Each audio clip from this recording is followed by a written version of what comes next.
গাজীপুরের কোনাবাড়িতে গার্মেন্টসের শ্রমিক হৃদয়কে পিটিয়ে হত্যা। গ্রেপ্তার এক উত্তাল শ্রমিক বিক্ষোভ। গাজীপুরের কোনাবাড়ি কাশিমপুর রোডে গ্রিনল্যান্ড গার্মেন্টসের হৃদয় নামে ১৯ বছর বয়স্ক এক তরুণ শ্রমিককে পিটিয়ে হত্যার অভিযোগে উত্তাল হয়ে উঠেছে এলাকা। হৃদয় ছিল ডাইং বিভাগের ইলেকট্রিক্যাল মেকানিক।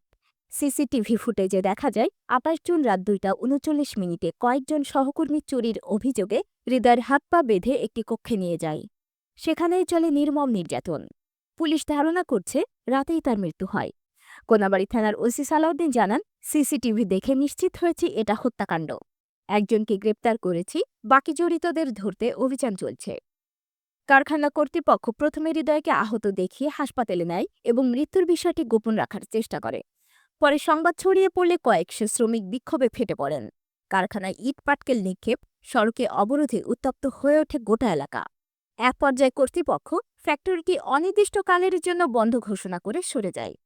এদিকে ঘটনার আগের রাতে হৃদয়বিদ্ধ এক গল্প বলেন হৃদয়ের মা।